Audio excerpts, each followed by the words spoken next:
10 groups. One moment, one addiction, one person, and everything falls apart. You know these songs. You've played them at cookouts, slow dance to them, maybe passed them down to your kids, but you don't know what happened behind the music, what it cost, who was responsible.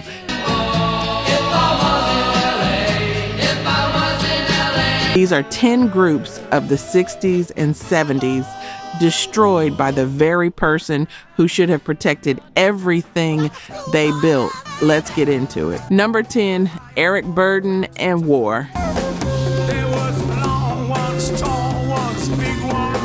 Here's something that almost never gets talked about. One of the greatest funk and soul acts of the entire decade. A group that would go on to make some of the most beloved records of the 1970s almost didn't survive their first European tour. Not because of the music, because of the man out front.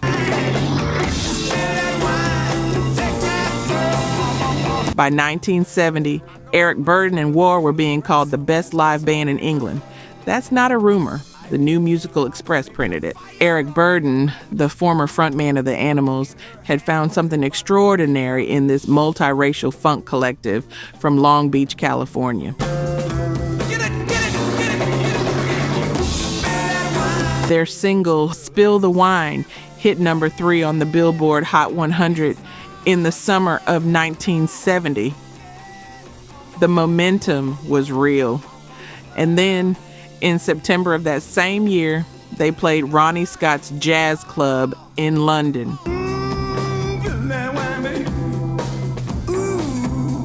A man jumped on stage to jam with them in the second set and stayed for 35 minutes. That man was Jimi Hendrix. It was his last ever public performance. The next day, he was dead. Now, you would think that kind of moment, playing on stage the night Jimi Hendrix performed for the last time, would only add to the legend. But Eric Burdon was already unraveling. By 1971, deep into a European tour, Burdon collapsed on stage during a concert. Exhaustion, asthma, something deeper. The stories don't all agree. What we know is this: War finished the tour without him. Nobody. 7 musicians, no frontman, night after night, figuring it out on the road while their lead singer was gone. And when Burdon officially quit during the middle of that tour, those 7 musicians had a choice to make. Here's the twist that makes this whole story remarkable. War didn't fall apart. They came home, signed with United Artists, and recorded The World is a Ghetto, Billboard's best-selling album of 1973. The Cisco Kid, Lowrider, Why Can't We Be Friends? They became one of the defining acts of the decade, without the man who was supposed to anchor the whole thing. So was Eric Burdon, and War ruined? Absolutely. The specific electric combination, what they could have become together, ended the moment he walked away. War survived, thrived even. But the version of themselves that stood on that stage with Jimi Hendrix watching from the wing, that version died with one man's collapse. Coming in at number 9, a death so suspicious, so unresolved, that his own family has spent decades trying to find out what really happened.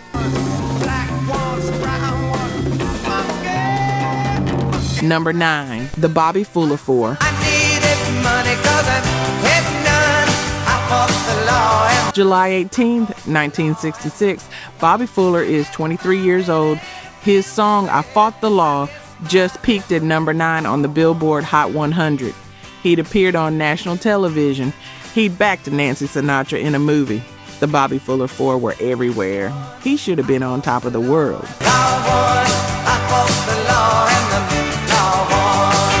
Instead, someone finds him slumped in the front seat of his mother's Oldsmobile parked outside his Hollywood apartment.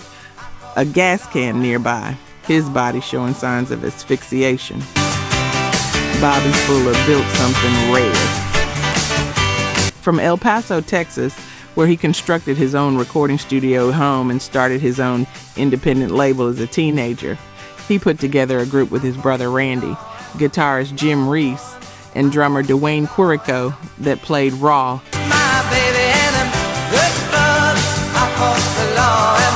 Buddy Holly influenced rock and roll with a fury that most studio groups couldn't touch. They played the Whiskey a Go-Go. They played Hullabaloo. I Fought the Law wasn't just a hit. It was the kind of record that sounds like forever. And then he was dead. Officially, accidental death. The cause listed asphyxiation. But the details of that scene, the gas can that was later discarded by police, the absence of any real investigation, the LAPD in organizational disarray following the death of their chief just 2 days earlier, raised questions that nobody ever satisfactorily answered.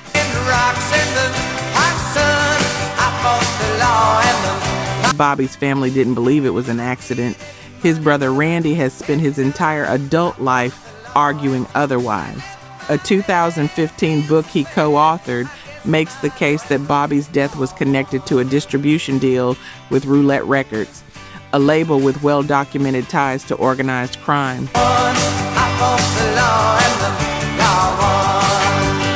The theory, Bobby wanted out of a business arrangement, and someone made sure that wasn't possible. And if you know what Morris Levy did to artists in that era, and some of y'all do, none of that is hard to believe.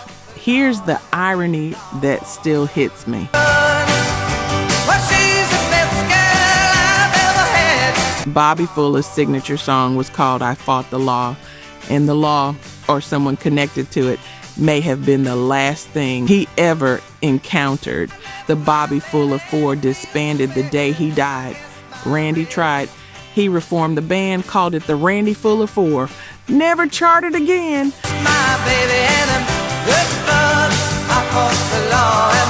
23 years old, at the absolute beginning of what should have been a long career. Number 8.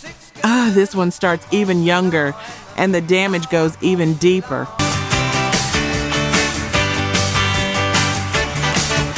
Real talk. Only 9% of you are subscribed. That hurts. We're spending hours digging through archives, fact-checking every detail, bringing these stories back to life. And if you're watching this far, you clearly care. So hit subscribe. It's free and takes 2 seconds. Now, to my subscribers, barely any of you have joined the membership. And honestly, that stings even more. You know the work we put in.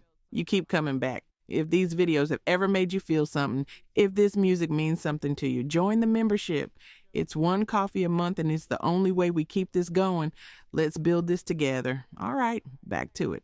Number 7, The Drifters / Rudy Lewis. But don't forget who's taking you home. May 21st, 1964. The Drifters are booked for a recording session. The song is called Under the Boardwalk, and the man who was supposed to sing it is already dead. You know Rudy Lewis's voice, you just don't know his name. He stepped into the Drifters in 1960 after Benny King left, and for 4 years he sang lead on songs that would outlive everyone who was in that room.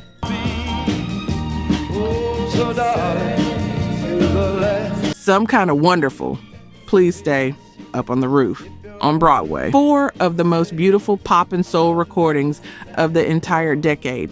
Rudy Lewis's voice. But the group was always just the Drifters. Not Rudy Lewis and the Drifters. Not Rudy Lewis featuring, just the Drifters. Baby, when the dancing is through, can I take... And in the years after, even that much of his story was kept secret. According to those who knew him best, Rudy Lewis was a closeted gay man living in an era that gave him no safe way to be who he was.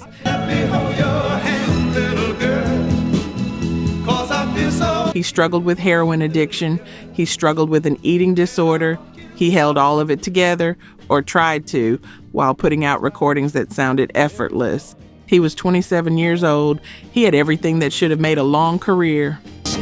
Go and carry on till the night is gone and it's time The night before the Under the Boardwalk recording session, Rudy Lewis was found dead in his Harlem hotel room. No autopsy was ever performed. Authorities ruled it a probable drug overdose, though close friends believed he may have also choked in his sleep. The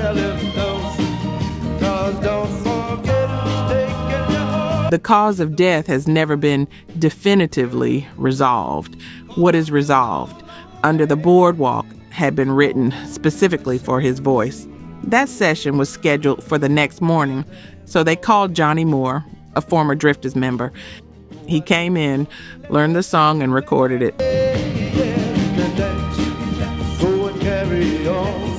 Under the Boardwalk hit number 4 on the Billboard Hot 100, a massive summer hit, an enduring classic you've probably heard thousands of times, sung by a man who wasn't supposed to be there on a morning that should never have had to happen.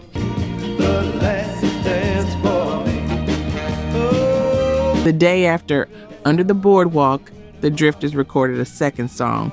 It was called I Don't Want to Go On Without You, a tribute to Rudy Lewis. And if you've ever had to show up to work the day after losing someone, had to perform, had to keep going when everything in you wanted to stop, you already understand what that session felt like.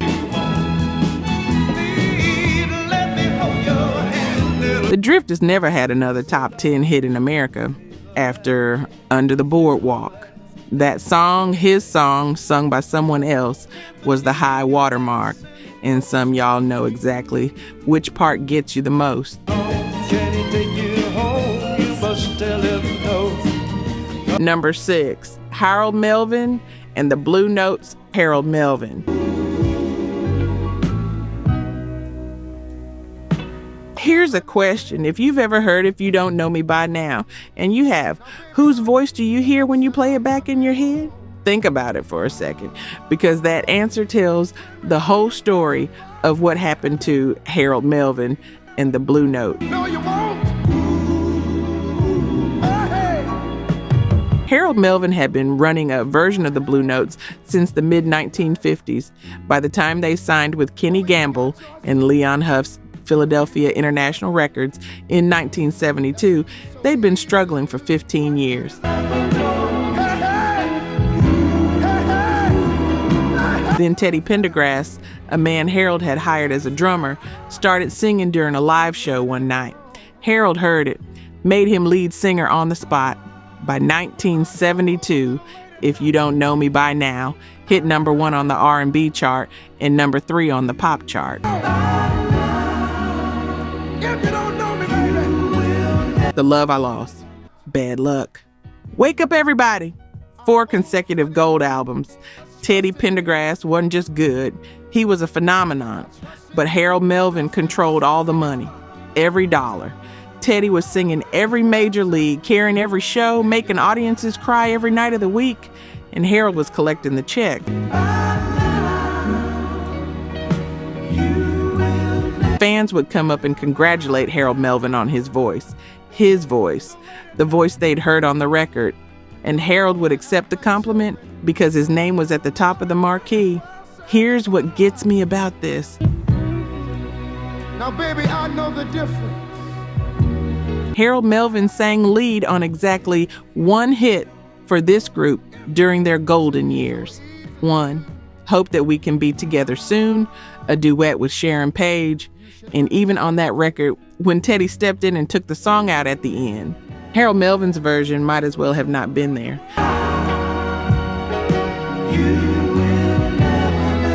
By 1975, the dispute over money became impossible to ignore. Teddy wanted the group renamed Teddy Pendergrass and the Blue Notes, which honestly was just the truth. Harold refused. The financial argument escalated, and in 1975, Teddy Pendergrass walked away. I ain't gonna do nothing. Philadelphia International signed him immediately as a solo artist. He released 5 consecutive platinum albums. 5 consecutive platinum. At the time, no artist in history had done that. Harold Melvin replaced Teddy with David Ebo. The Blue Notes had one more moderate hit, Reaching for the World, number 7 R&B, and then nothing. 4 gold albums in 4 years became 0.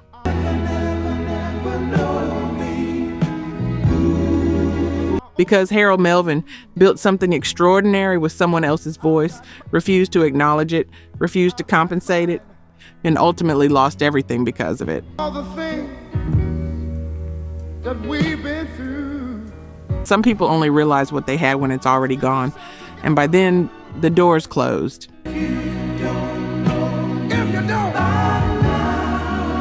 Number 5, the Mamas and the Papas, John Phillips.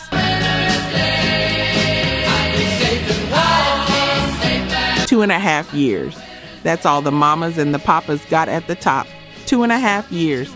And for a group with this much talent, this much genuine chemistry, this much harmonic magic, that number is almost impossible to accept. California Dreamin'. Monday, dedicated to the one I love. I Saw Her Again. John Phillips wrote most of it. He was the architect, the arranger, the creative center of gravity.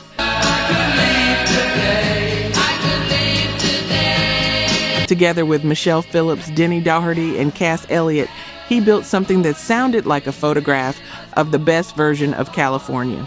The 4-part harmonies they created together, and I'm not being romantic about this, were genuinely unlike anything else in popular music.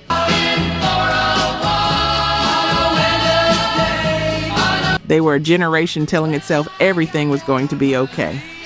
But behind those harmonies, the group was a pressure cooker. John Phillips was a controlling person. When Michelle had an affair with Denny Doherty, their bandmate, one of the other 4 people in the group, Phillips briefly fired her.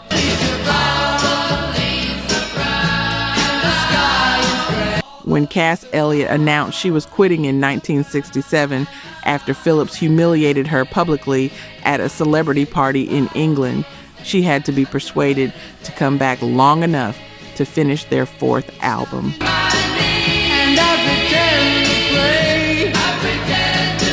One of the most uniquely gifted singers of her generation, having to be talked into staying by the people who needed her more than they were willing to admit.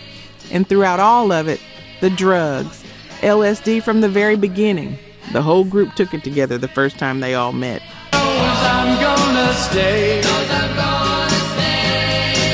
Amphetamines, cocaine. By 1968, John Phillips wasn't just using recreationally. He was gone. The emotional center of the whole operation had disappeared into a fog that the music couldn't cut through. The Phillips' marriage collapsed. Cass Elliot walked for good. By July 1968, after just 3 years and 4 albums, the Mamas and the Papas were done. Phillips was convicted of drug trafficking in 1981. He had a liver transplant in 1992 and was photographed drinking within months of recovery. He died in 2001. And in the years after his death, stories emerged about the kind of man he was behind closed doors that go far beyond what I'll discuss here. But if you know, you know.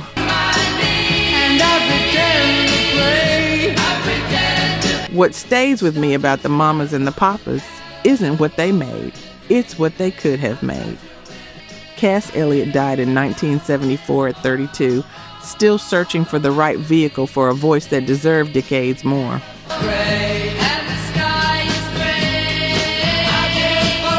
Denny Doherty's range was real. The harmonies those 4 created together, you cannot manufacture, cannot reproduce, cannot recreate. And John Phillips burned it down in less time than it takes most artists to find their sound. Number 4, Motown, the greatest vocal group of their era, and the one man who almost destroyed the whole thing from the inside out. Number 4, The Temptations, David Ruffin.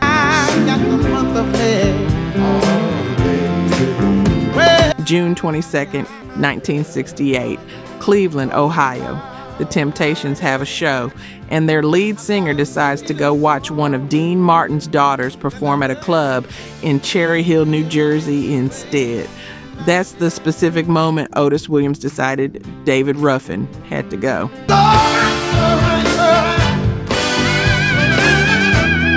David Ruffin joined the Temptations in 1964, replacing Elbridge Bryant. Before he arrived, the Temptations were a respected Motown act. After he arrived, they were one of the greatest vocal groups in the world. On a cloudy day. His voice on My Girl, number one in 1965, is one of the most recognizable sounds in American music history.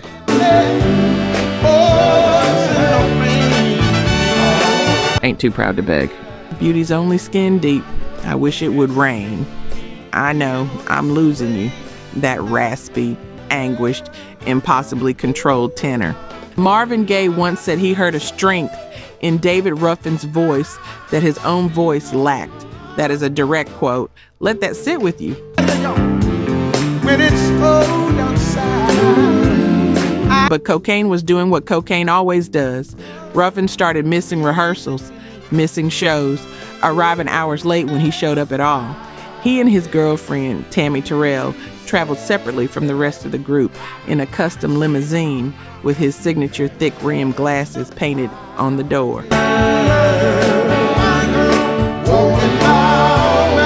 He watched Berry Gordy change the Supremes' billing to Diana Ross and the Supremes and decided he deserved the same.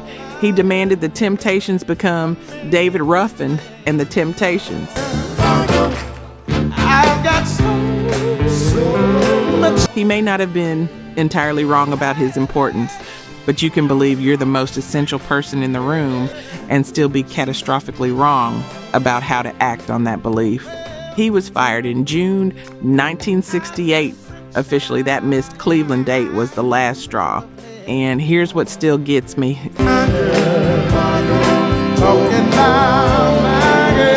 After he was fired, he started showing up at Temptations concerts uninvited.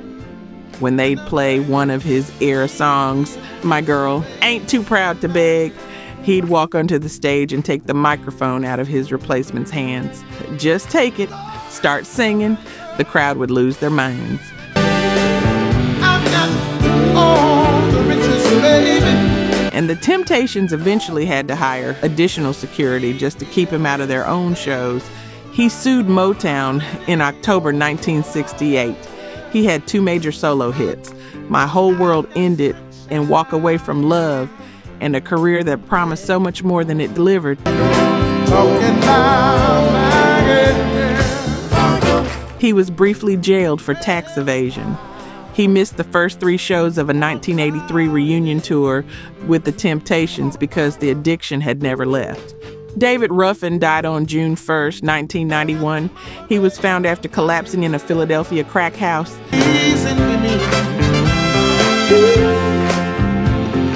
A limousine dropped him at the hospital without any identification.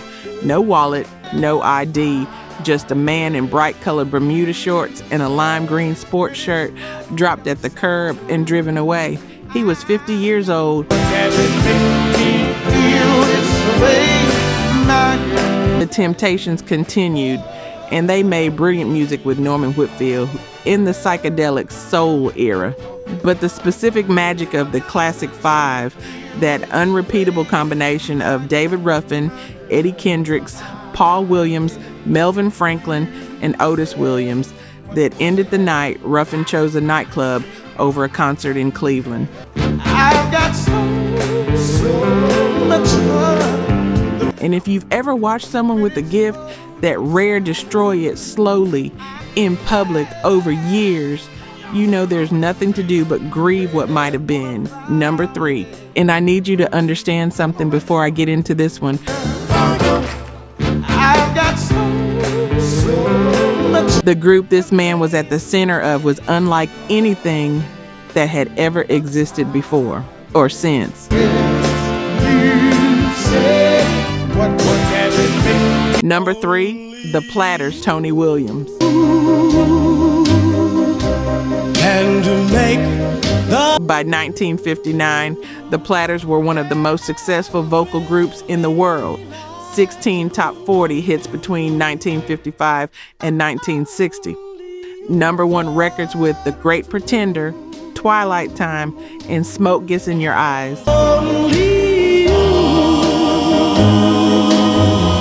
They were the first black vocal group to achieve consistent crossover success in the mainstream pop market, a genuinely historic thing at a time when segregation was still the law of the land in much of this country. My one and only. And the voice that built all of that was Tony Williams, a warm, extraordinary tenor that could make a torch song feel like a conversation. Then came August 1959, Cincinnati, Ohio. Only you and you alone. The 4 male members of the Platters, Tony Williams, David Lynch, Paul Roby, and Herb Reed, were arrested at their hotel with 4 young women, 3 of them white. In Ohio in 1959, black men with white women in a hotel room wasn't just a scandal. In some parts of this country, it was a crime. Can't make this change in me. The charges were eventually dropped. They were acquitted. The legal system cleared them, but disc jockeys didn't wait for the verdict. Radio stations pulled their current single, Where, from playlists immediately.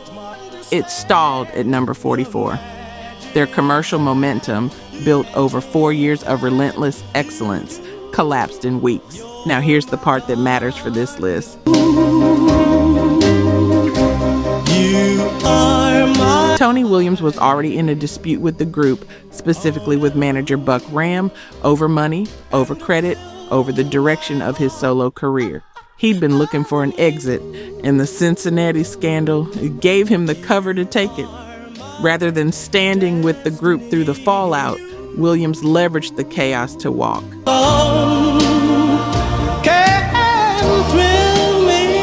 By 1960, he was gone.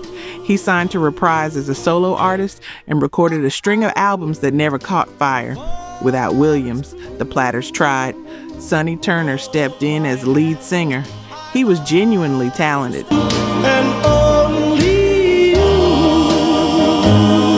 They had a few moderate hits, but they never had another top 10 record in America. Not one. Harbor Lights in January 1960, their last top 10 charter, was already a diminished return. After Williams left, the original Platters, as the world knew them, were finished. Are my destiny.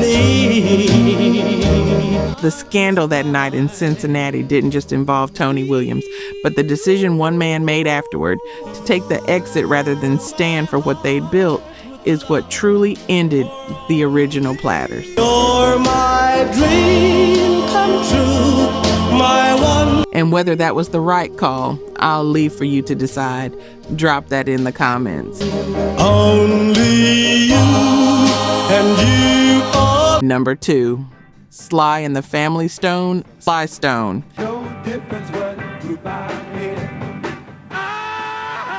In 1970, Sly and the Family Stone canceled 26 of their 80 scheduled concerts. 26.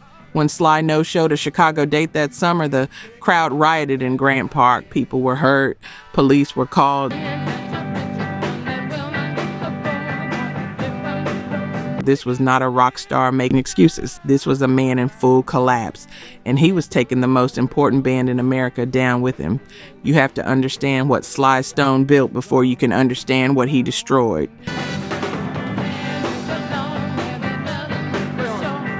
There was nothing else like this group. Racially integrated, black, white, and gender integrated.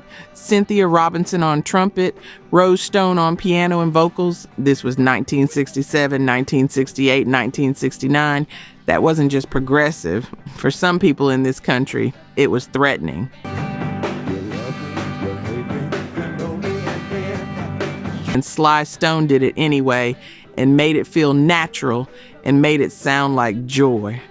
Larry Graham, the man who literally invented slap bass, was the pulse of the group. Rose and Freddie Stone were family. Greg Errico was one of the most locked-in drummers alive. And at the center of it all, Sly Stone.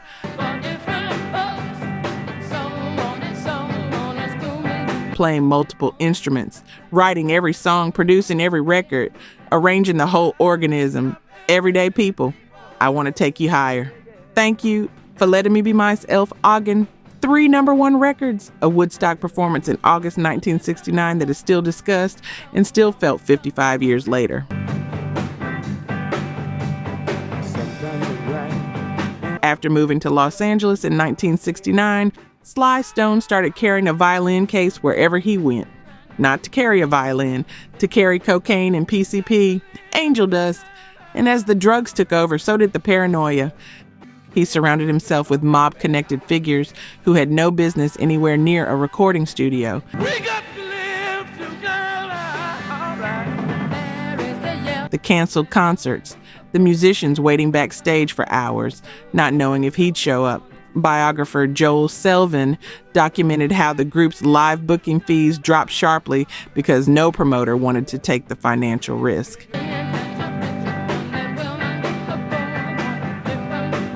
The 1971 album, There's a Riot Going On, was recorded almost entirely by Sly alone. The family Stone was barely present. He had isolated himself from the people he called family.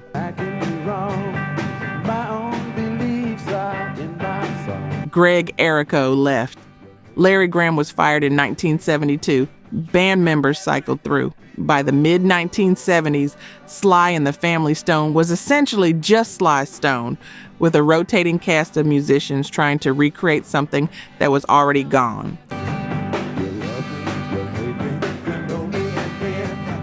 Sly Stone died in June 2025.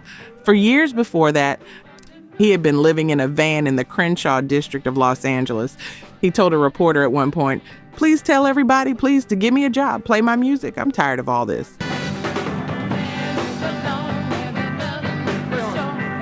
One of the most brilliant and original musical minds in American history, in a van in Los Angeles. And if you're nodding right now, thinking about someone in your own life with that kind of talent who couldn't get out of their own way, I know. The butcher, the banker, the drummer, and then Number 1, Ike and Tina Turner, Ike Turner. Only now my love is grown.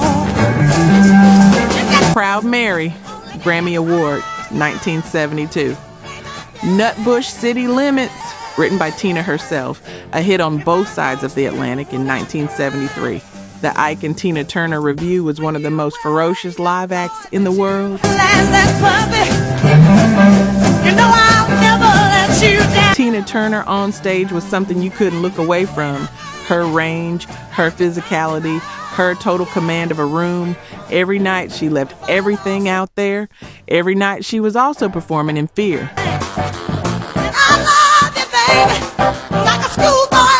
Ike Turner was already an established figure in St. Louis when he met Anna Mae Bullock in the late 1950s. He'd played piano on Rocket 88 in 1951. A recording historian still argue may be one of the first rock and roll records ever made.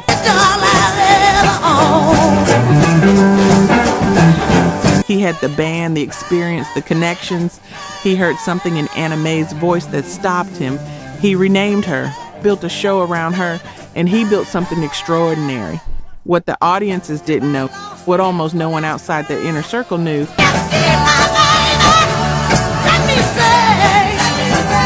is that Ike Turner was beating Tina throughout their entire partnership. It started early. It escalated steadily. He controlled her finances, her wardrobe, her movements, her creative choices.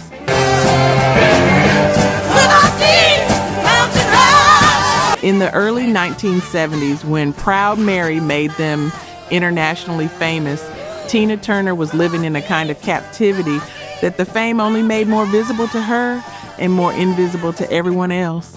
This was a different era.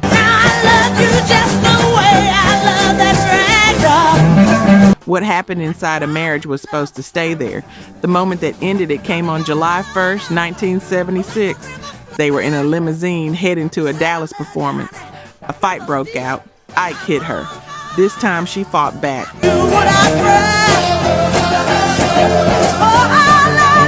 By the time the car pulled up to the hotel, Tina Turner had made a decision that had been building for almost 20 years. She walked out of that hotel with 36 cents in her pocket and a mobile credit card. After nearly 2 decades, she was done.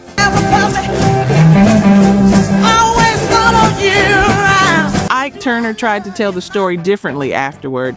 He blamed her publicly. He minimized what he had done. He was convicted of cocaine possession in 1989 and served time. He died in December 2007 of a cocaine overdose in his San Diego home. He spent his final years in interviews trying, unsuccessfully, to rehabilitate a reputation he had spent decades destroying.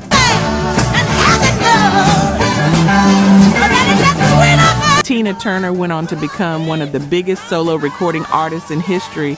Stadium concerts. What's love got to do with it? Private dancer. We don't need another hero.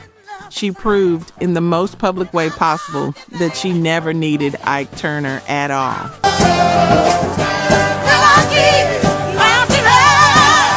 But the Ike and Tina Turner Review, those specific musicians, that live show, that chemistry, ended the day she walked out of that Dallas hotel.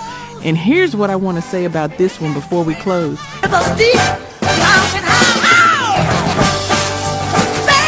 It would be easy to frame this as a music story, a story about a legendary act falling apart. But it's not, really. It's a story about a woman who survived something that should have broken her and built a second life that was bigger than the first. Do I love you, my oh my? If Tina Turner's story is yours in any way, if you've ever had to leave something you helped build because staying would have cost you yourself, then you already know what that kind of courage actually requires. Yeah, if I lost you.